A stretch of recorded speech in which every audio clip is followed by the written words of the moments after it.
ஆட்டோமேட்டிக்காக இப்போ செக் பண்ணிக்கணும். ஓகே, ஒரு சவுண்டு கேட்டுச்சு பார்த்தீங்களா, அவ்வளோதான்.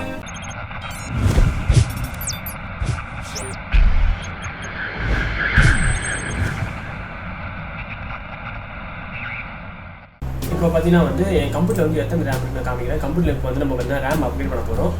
Computer RAM upgrade check first நம்ம எவ்வளோ ரேம் இருக்குன்னு செக் பண்ணுறதுக்கு வந்து விண்டோஸ் அழுத்தினீங்கன்னா உங்களுக்கு வந்து டிஸ்பிசி ஓப்பன் ஆகும். டிஸ்பிஸில் வந்து ரைட் கிளிக் பண்ணி ப்ராப்பர்ட்டிஸ்குள்ளே போனீங்கன்னா வந்து உங்களுக்கு வந்து நீங்களோட ரேம் எவ்வளோன்னு பார்க்கலாம். இங்கே பார்த்தீங்கன்னா என்னோட ரேம் பார்த்தீங்கன்னா வந்து 8 GB தான் இருக்குது. இப்போ நான் இதுதான் வந்து நான் அப்டேட் பண்ண போகிறேன் 16 GB. சரிங்களா? இப்போ நான் அப்டேட் பண்ணுற வீடியோ தான் வந்து நான் உங்களுக்கு இப்போ காட்ட போகிறேன்.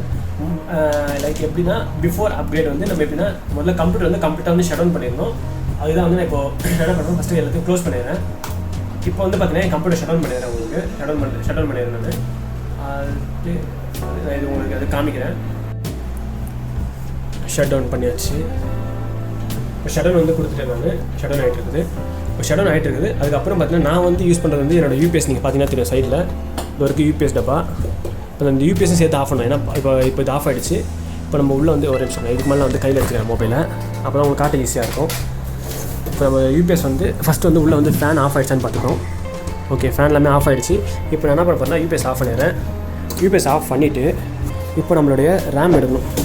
எங்கே நம்ம ரேம் இருக்குது, அந்த ரேமை எடுத்தாச்சு. அந்த ரேமை எடுத்துகிட்டு நேராக வந்து இதுதான் நம்மளுடைய கம்ப்யூட்டரில் இருக்க இது ரேம் சாக்கெட்டு. உங்களுக்கு இது வெளிச்சம் தெரியுமான்னு தெரியல. இது நான் இப்போ லைட்டாக கொஞ்சம் இன்க்ரீஸ் பண்ணுறேன் பிரைட்னஸை.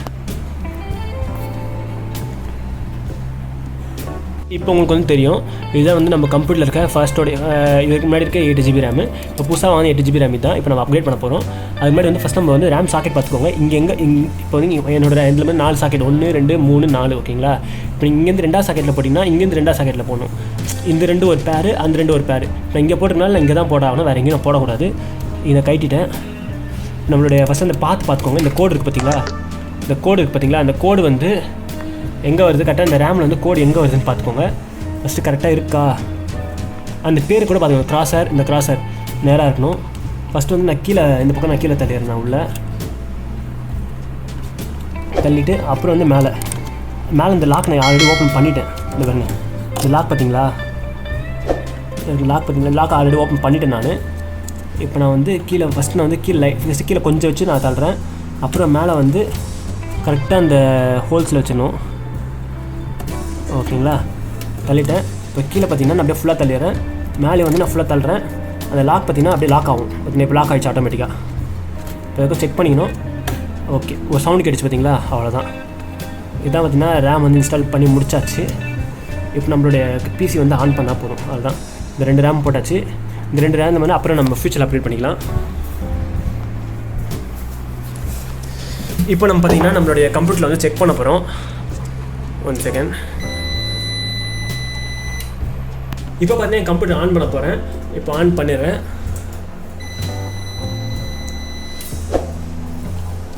ஓகே, நம்ம டிஸ்பிளே ஆன் ஆகிடுச்சு. இப்போ நம்ம வந்து CPU ஆன் பண்ணணும்.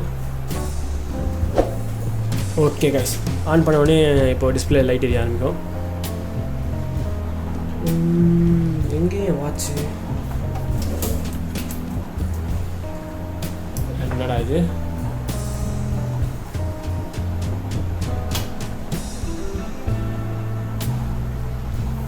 என்னடா இது, வாடா பப்ஸில் உயிரே போயிடுச்சு கைஸ்.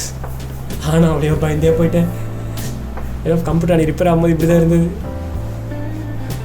ஒரு விஷயத்தில் இப்படியா பயமுத்தி விட்டுச்சு. ஏன்னா ரேம் ஒர்க் ஆகலாம், கம்ப்யூட்டர் டிஸ்பிளே ஆன் ஆகுது. அது தான் நம்ம கண்டுபிடிக்க முடியும் ரேம் ஒர்க் ஆகுதா இல்லையான்னு. இந்த டப்பாவில் எடுத்து வச்சுருவோம்.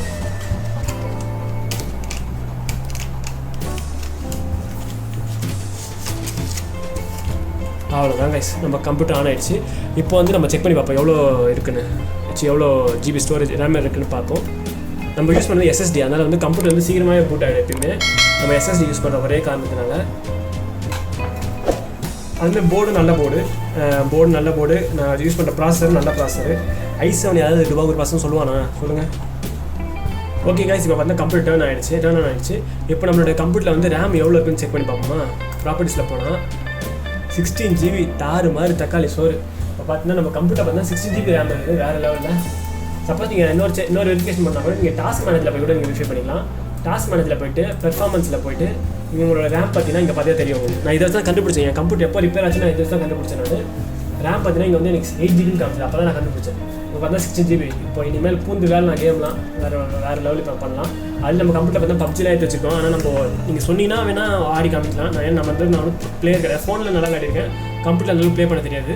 சரி, அதனால தான் கைஸ். ஓகே கைஸ், நம்ம வந்து ரேம் வந்து நான் போட்டிருக்கேன். ரேம் வந்து ஏன் நான் யூஸ் பண்ணேன், ரேம் வந்து ஏன் நான் அப்கிரேட் பண்ணேன் அதையும் நான் உங்களுக்கு சொல்லிடுறேன். ஜஸ்ட் உங்களுக்கு ஒரு யூஸ்ஃபுல்லாக இருக்கும்னு நினைக்கிறேன். ரேம் ஏன் நான் வந்து அப்கிரேட் பண்ணேன்னா, நம்ம கம்ப்யூட்டரில் வந்து ரேம் எப்படிங்கிறதுனா ரேமுங்கிற ப்ராசஸருங்கிறது ஒரு மூளை. ஓகேங்களா, ப்ராசஸருங்கிறது ஒரு மூளை, ரேமுங்கிறது நரம்பு. நரம்பு எவ்வளோ அதிகமாக இருக்கும், மூளோட பெர்ஃபார்மன்ஸ் அவ்வளோ அதிகமாக யூஸ் பண்ண முடியும். அதனால தான் வந்து நம்ம வந்து ரேம் வந்து அதிகமாக போடுற காரணம், வேறு ஒன்றும் காரணம் இல்லை. ரேம் அதிகமாக போட்டிங்கன்னா நிறைய ப்ராசஸ் வந்து அதிகமான ஒர்க் பண்ணுறது வந்து ரேம் என்ன கூட கரெக்டாக வந்து எடுத்து வந்து எல்லாத்துக்கும் டிஸ்ட்ரிபியூட் பண்ணும். நம்ம உடம்புல ரத்தத்தை வந்து எப்படி ரேம் வந்து நரம்பு எப்படி வந்து டிஸ்ட்ரிபியூட் பண்ணுறோ அதே மாதிரி வந்து ரேம் கம்ப்யூட்டருக்கு பண்ணுது. அதனால் ரேம் வந்து கம்ப்யூட்டருக்கு ரொம்ப முக்கியம். பட் நீங்கள் அதிகமாக போடுறது வந்து எப்படின்னா எனக்கு தெரிஞ்சு டீசென்ட் வந்து 32 GB வரைக்கும் போடலாம். அதிகபட்சம் 32 வரைக்கும் போடலாம். 16 GBங்கிறது டீசென்ட் ஆனது. ஓகேங்களா, 30 GBங்கிறது ஓகே. நீங்கள் வந்து 8 GB வச்சு நார்மலான கம்ப்யூட்டர் யூஸ் பண்ணலாம். 8 GB வந்து நார்மலான கம்ப்யூட்டர் யூசேஜுக்கு போதும். அதே வந்து 16 GB போகிறது தான் நீங்கள் வீடியோ எடிட்டிங், கேமிங் ஆடலாம். லோ கேமிங் லைக் மீடியமான கேமிங் ஆடலாம். நீங்கள் வந்து 32 GB போட்டால் ஹை எண்ட் கேமிங் வந்து எல்லாமே வேறு லெவலில் ஆடலாம். 30 GB மேலே போடுறவங்க ஏன் போடுறாங்கன்னா, 30 GB மேலே போடுறவங்க இருக்காங்க. ஏன் மேலே போடுறாங்கன்னா அவங்களாம் வந்து எடிட்டிங் பண்ணுவாங்க. எடிட்டிங் பண்ணும்போது கேட்சுன்னு சொல்லுவாங்க. வீடியோ வந்து கேட்ச் வந்து சேவ் ஆகும். ரேம் எவ்வளோ அதிகமாக இருக்கும் அப்போ வந்து கேட்ச் அதிகமாக சேவ் ஆகும். நம்ம வீடியோவில் வந்து பஃபர் ஆகாமல் நம்ம ஈஸியாக ப்ளே பண்ண முடியும். திருப்பி ப்ளே பண்ணி பார்த்து எடிட் பண்ண முடியும். அதுக்காக தான் வேறு ஒன்றும் இல்லை. அதனால் நிறைய பேர் வந்து 128 GB ரேம் போடுறது, 256 GB ரேமே அவ்வளோ அதிகமாக போடுறது. ஏன்னா எடிட்டிங் பர்பஸ்க்காக போடுவாங்க, வேறு ஒரு ரீசனும் கிடையாது கைஸ். நீங்கள் அதாவது இப்போ புரிஞ்சுக்க நினைக்கிறீங்க ஏன் நிறைய பேர் ரேம் அதிகமாக போடுறாங்க. நம்ம வந்து 60 GB, ஏன்னா நம்ம வந்து கேம் ஆடுவோம், எடிட்டிங் பண்ணுவோம். நம்ம மற்றபடி நான் ப்ரோக்ராமிங் பண்ணுறேன். ப்ரோக்ராமிங்லாம் வந்து 8 GB எனக்கு தெரிஞ்சு போதும். மோரலஸ் 8 GB வந்து it's enough programming. So okay, அதான் உங்களுக்கு புரிஞ்சுக்கணும்னு நினைக்கிறேன். நான் வந்து SSD போட்டதுனால வந்து இவ்வளோ சீக்கிரமாக லோட் ஆகிடுச்சு. மற்றபடி ரேம் வந்து 6 GB போட்டதுனால இவ்வளோ சீக்கிரம் லோட் ஆகிருக்கு கைஸ். அவ்வளோதான், வேறு ஒன்றும் இல்லை கைஸ். ஓகே, இந்த வீடியோ உங்களுக்கு பிடிச்சிருக்குன்னு நினைக்கிறேன். பிடிச்சதா மறக்காம லைக் பண்ணி நம்ம சேனல் சப்ஸ்கிரைப் பண்ணி சப்போர்ட் பண்ணுங்கள். நம்ம இது போல் அடுத்த வேறு ஏதாவது எக்ஸ்பெரிமெண்ட் வீடியோ கண்டிப்பாக நம்ம பார்க்குறதா இருந்தால் நம்ம சேனல் நம்ம இன்னும் எக்ஸ்பெரிமெண்ட் வீடியோலாம் போட்டுருக்கோம். அதையும் மறக்காம நீங்கள் பார்க்குறவங்க பாருங்கள். ஓகே, இந்த வீடியோ எப்போ யூஸ்ஃபுல்லாக இருந்துச்சுன்னா அவங்க யூஸ்ஃபுல்லாக ஷேர் பண்ணுங்கள். இந்த ரேம் எப்படி அப்டேட் பண்ணுற வீடியோ ஷேர் பண்ணுங்கள். ஓகே, இது போல் உங்களுக்கு ஏதாவது தாட்ஸ் வந்து கமெண்ட்ஸ் கமெண்ட் பண்ணுங்கள். நம்ம இது போல் அடுத்த இன்ட்ரெஸ்டிங்காக சந்திப்போம். Until then I am Suresh. Tata, bye bye.